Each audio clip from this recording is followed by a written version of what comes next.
I'm Max Keiser, and this is the Keiser Report. You know, markets are made up of rewards and risks. The problem is that over the past 5 years, 10 years, 15 years, all of the rewards have been sucked up by a few people, and in exchange, they have all the risk onto the general population. The result has been the widest wealth and income gap in generations and violence in the street. Stacy Herbert, talk to me more about what's going on. Well, Max, in my headlines this week, social media and the rise of financial activism. Yeah, what does that mean? This is an article which is mentioning our Crash JP Morgan Buy Silver campaign. It also talks about Eric Cantona and his bank run campaign. And it talks about how the rise of social media has allowed people who care about the financial crimes and financial crime wave going on around the world, that we now have the ability to reach out to people all over the world, victims all over the world of these financial crimes, and communicate with each other and organize. Yeah, well, the markets are, the risk-reward ratio is becoming balanced, you see, and it's happening vis-a-vis the internet. They're restoring balance to this idea of economics and capitalism and markets, and all of the disproportionate pilfering of reward and the disproportionate externalization of risk by the select few who are the oligarchs who control the core of the system on Wall Street by using proprietary technology and political connections. That's being unwound on the internet, and we're seeing a return to the mean. And remember, as you return to the mean, you see more bankers on the sidewalk getting pummeled after they fall after they jump out of the window. As the article quotes you, and it says that JP Morgan's quants failed to plan for civic unrest risk. If the disgruntled populace buy enough silver coins, the metal traditionally seen as the people's money, the price of silver could rise to a level where the bank would be forced into bankruptcy by its short positions. Because remember, at this moment, we and all the people of Europe, all the people of America, many other people in Asia and around the world are being forced into bankruptcy themselves because of these likes of JP Morgan's derivatives positions. You can make them go bankrupt instead. No, it's perfectly within the purview of the population to buy silver and put JP Morgan in the morgue. It would be JP Morgue.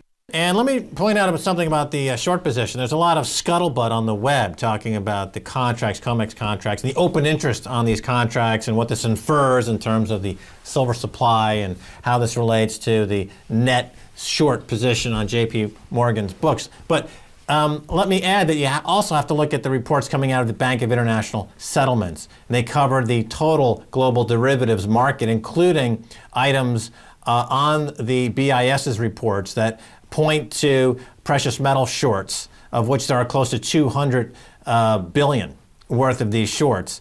And that's where the JP Morgan's particularly pernicious liability sits. Okay, you've got to forensically dig into the numbers, and you've got to really understand the macro picture. You can't simply look at the one point of reference and make a faulty conclusion, I might say.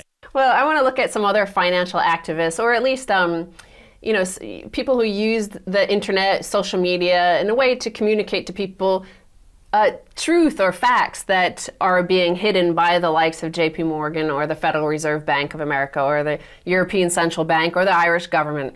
So first one is John Williams of shadowstats.com. And I want you to look at this chart he makes of the true unemployment situation. So you see the bottom is the U3 number. This is the number that the government tells us is the number of unemployment. As you see, it's just under 10%. The next level up is U6 number, and this is reported by the government as well, but they don't tell it to the media. The media doesn't hype this up, but that's the broadest range that the government continues to count, and that is up, over 15%. But if you look at the real numbers, as unemployment used to be counted before Bill Clinton, you see that it's over 22% unemployment in America. And this is as a result of there being no financial activists during these past decade. Yes, financial activism, it used to be called labor negotiations. There used to be a thing in America called a union. There used to be collective bargaining. There used to be wages that were improving to keep pace with inflation. And then Reagan came along and, of course, fired the air traffic controllers. And this set in motion a move to dismantle the labor movement in America. And so labor has, unfortunately, not kept up with the Wall Street crowd. And so since we don't have labor or wages being fought for anymore, it's come now to something new called financial activism. Yeah, well, actually, I'm talking a little bit bigger than that because wages are like negligible. People make, what, $20,000, $40,000, $50,000 a year. I'm talking about the trillions and trillions and trillions of dollars of bad debts that were created over the last decade or two. And because there were no financial activists and the social media merging in order to tell people what was happening, that trillions, not like, forget about a $10 an hour wage. I'm talking about like trillions and trillions that you're potential for. Right. And keep in mind that all those debts had no function in the economy but to generate fees for the debt creators to create this enormous spread in pay. That's why CEOs of the banks on Wall Street get $1 billion a year for a hedge fund manager, and somebody who actually works for a living, like a cop or a teacher, gets peanuts. But so they create the debt not because they're trying to grow the economy, but because they're trying to grow their bonus and salary, and now the debt's hanging there, and there's no way to internalize it. And Ben Bernanke is at a complete loss, and now they're at this point where things are blowing up, financially speaking. But you bring up these fees. That takes me to the next headline because this is an issue that Janet Tavakoli brings up in an interview she gave for C-SPAN following a presentation she gave to the Federal Housing Finance Agency, and the report was called Repairing the Damage of Fraud as a Business Model. But as you bring up fees, I'll use this clip first. This was a massive Ponzi scheme, and one of the characteristics of the Ponzi scheme is that you see exploding volume and exploding revenue very rapidly. And that is what banks and investment banks saw. This became a larger share of their revenue. Now, in order to be able to pay all of that, you needed money from new investors to pay off old investors. And those were the mortgage lending, people who invested in mortgage lenders who were getting double-digit dividends, the fees and bonuses that were being extracted by people who ran mortgage lenders. Just look at Angelo Mozillo's compensation as a case in point. And then the investment banks, whose managers and employees were taking out unprecedented salaries and bonuses. Then she addresses this issue that we couldn't have seen it coming, right? This is the excuse everybody's using. So take a little look at this clip. And crony capitalists are excusing this behavior today with a lie. And that lie is, oh, well, the rating agencies, the banks, they thought that housing prices were just going to continually go up. But I'm here to say that no structured finance professional uses an assumption of ever-rising prices when they do an analysis. It's just on its face ludicrous. They're asking you to believe that highly sophisticated people who wanted to get millions of dollars a year did all of their analysis based on the assumption that housing prices would always rise. Well, let me give you some insight after working on Wall Street myself for many years. After the thing blows up, you always say nobody can predict markets. But to get people into the markets, you pretend as though you can predict which way things are going. So, of course, the bankers, which now run the economy, will say, and remember, the Iraq war was sold in the same way. It's going to be self-financing. We're going to predict that the oil was going to pay for the invasion. But this is a typical leverage buyout mentality of a broker. It's like, we know how this really works. We're smart. We've got quantitative analysis. We're economists. We're brilliant. We know which way it's going.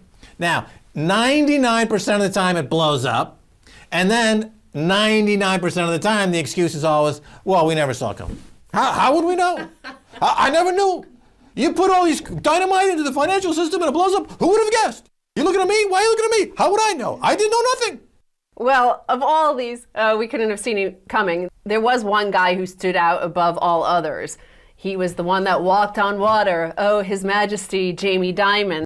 But when I met him, you'll recall, that was the time the Congress was saying they might tax bonuses by 90%. The banks still had to mark their books to market, and they were all looking really bad. And people were demonstrating outside of J.P. Morgan's offices.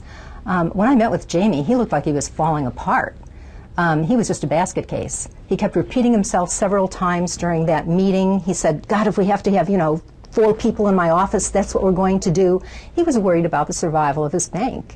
He was very distraught. At the end of the meeting, he said, I think I'll go home and have 2 martinis tonight instead of 1. And I thought, if I were you, I wouldn't even be having any martinis. I'd be hitting the gym. I didn't say that to him, but he really looked distraught. This is the kind of thing where you worry about people going home and putting a bullet in their heads. Yeah, you should have just let him jump, Janet.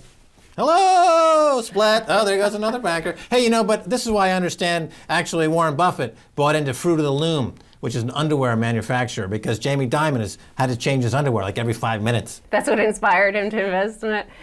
Well, then she does go on to actually talk about JP Morgan basically manipulating many commodity markets, from the gold market to the copper market and to the silver market. She mentions our campaign of shorting silver. Now, I want on this final clip to look at this, a caller, somebody called in, and he was from Georgia, and he basically said he called for other friends of Christ to condemn the people who took out the mortgages, that they were the ones to blame for all of this, and it was because of the mortgage holders that the entire financial system collapsed. And this is some of her response. And yet, it seems that people are being vilified in this country for the mere fact that they owe money. And guess what? Being delinquent is not a crime. Being foreclosed upon is not a crime. Going into bankruptcy in this country is not a crime. Foreclosure fraud, showing up in court with phony affidavits, committing perjury, that is a crime. And yet we are lionizing bankers and vilifying debtors. Right. I mean, look, the banks committed financial rape. So do you blame the victim of rape? This was premeditated, violent financial rape committed by JP Morgan. Now, who you blame? The victim or the rapist? Well, this is why we need financial activism, is we need to work together against the banksters, not work against each other to enable the banksters to continue to defraud us all. Yeah, you would think that would be a pretty easy concept for people to understand. All right. Stacy Herbert, thanks for being on the Keiser Report. Thank you, Max. All right, when we come back, I'm talking with Stone Lee, otherwise known as Nicole Foss, who will be talking to us about what's happening up there in Canada. Stay tuned.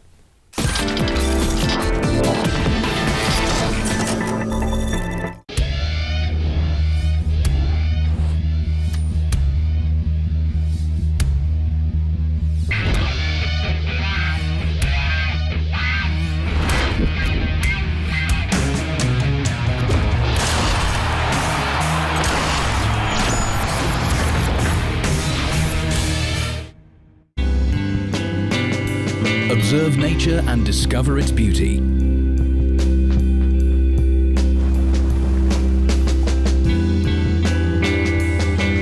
Communicate with the wild and learn. Test yourself and become free. See what nature can give you on RT.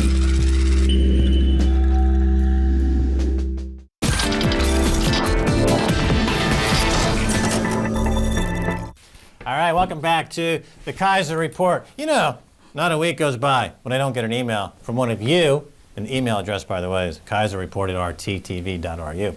You send me emails all the time asking, Max, what's up with Canada? What's going on with Canada? People in Canada want to know what's going on with Canada. So we have Nicole Foss here in the studio, back on the Keiser Report. Nicole, welcome back. Thank you very much for having me. Now, you've spent a lot of time in Canada, Nicole. I have. I live there. I've lived there for the last 10 years. I also grew up there. So although I was born in England, I've spent more than half my life in Canada. All right.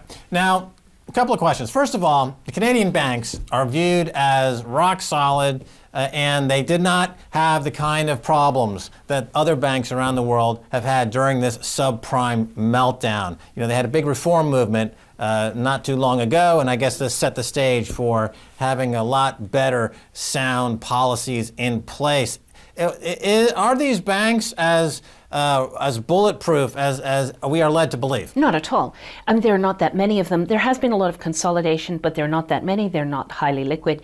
And although we didn't have subprime in the same way they did in America, sort of lending $500,000 to Walmart greeters to buy enormous houses, we didn't have that, but we did have 40-year mortgages with no down payment.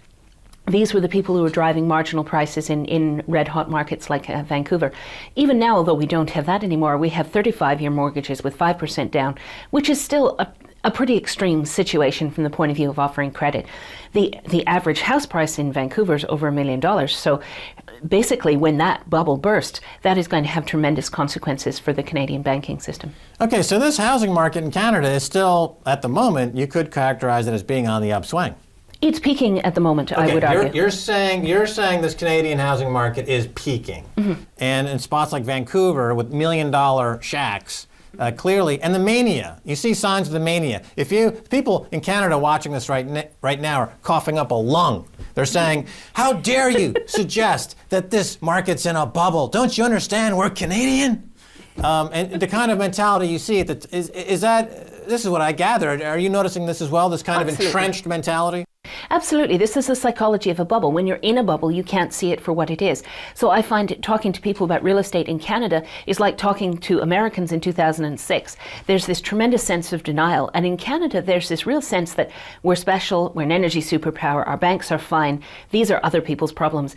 And I'm telling you, they're absolutely not other people's problems. We just haven't seen them yet. Our economy held up longer than the US, partly because the Canadian dollar is a petrocurrency.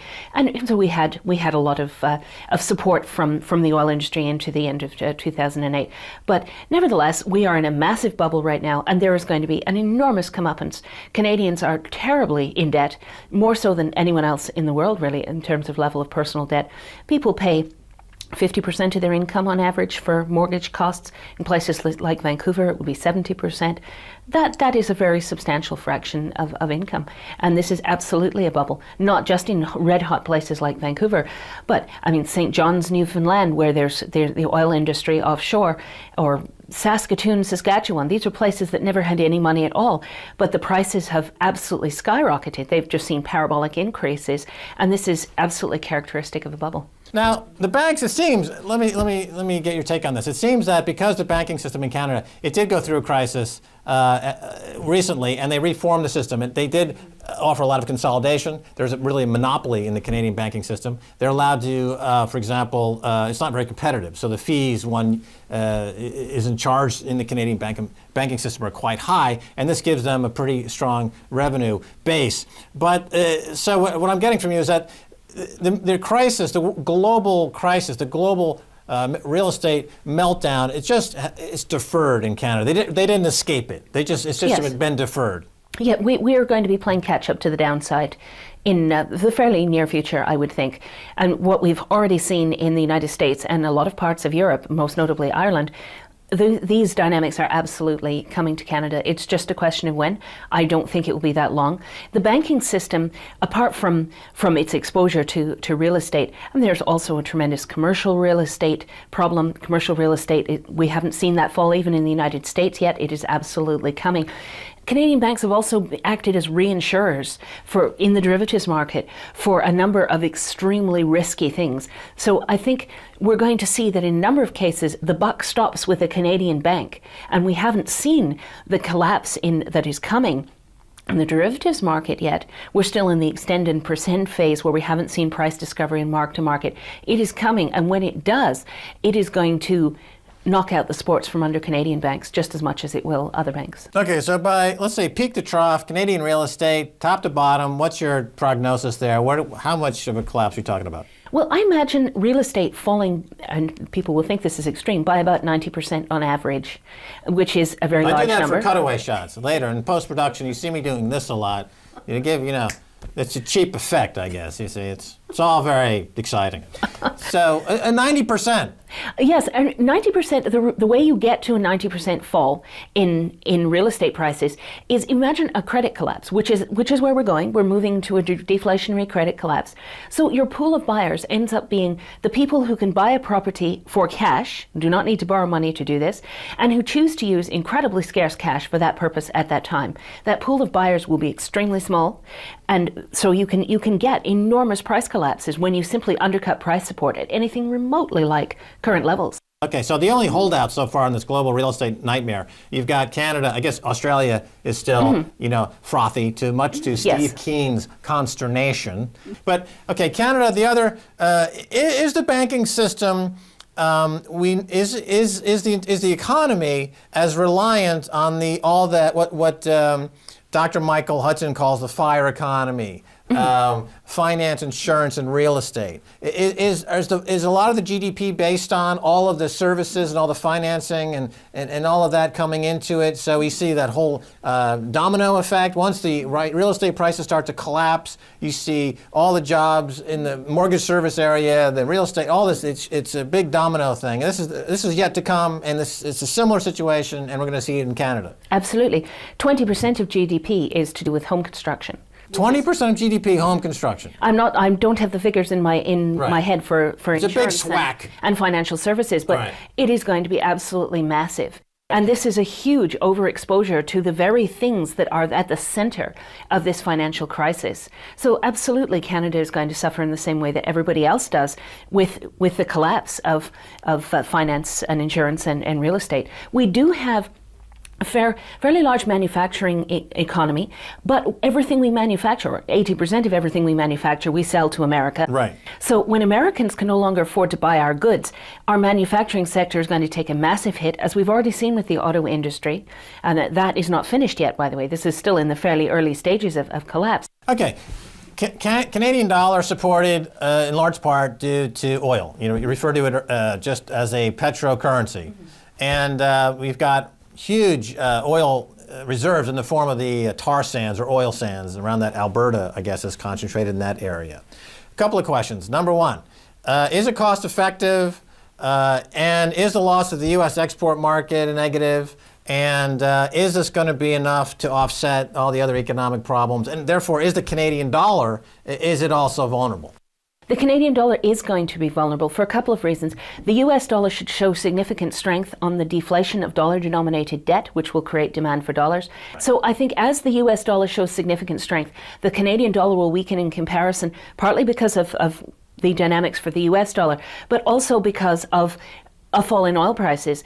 And when you mentioned tar sands are essentially an arbitrage between a gaseous fuel, natural gas, and a liquid fuel in the form of syncrude. There's very little net energy gain in doing that. You put in almost as much energy as you get out. Syncrude is what? Synthetic crude? Synthetic crude oil, yes. But so it's crude oil. It comes from the, what is it exactly? Tar sands it's tar surrounding sand grains, but you have to put a lot of energy in to melt it, to separate it from the sand grains. Okay, so instead of a well that I'm drilling through rock and I find a reservoir of oil that I suck up, I've got instead a geological formation, which is a lot of oil is just infused into the crust, basically. You don't go and pull it out. You've just got a kind of a swamp of rock and oil. You can either, if you have a surface deposit, you can scoop it up and take it away that way and then melt the bitumen off the sand. Or if it's a deep deposit, you can actually pump the heat down and then pump the liquid oil up as you have melted it down there. So there are two different ways of doing it. So this heating, that's a lot of energy. Enormous amount of energy. So the energy to heat it up and extract, you're saying, is neutral or negative. Yeah, you get almost no more energy out than you put in. Okay. And natural gas is likely to be a more valuable fuel in the future anyway, because conventional natural gas peaked in 2001. So using enormous reserves of natural gas to turn it into energy in the form of syncrude, I think is just completely ridiculous.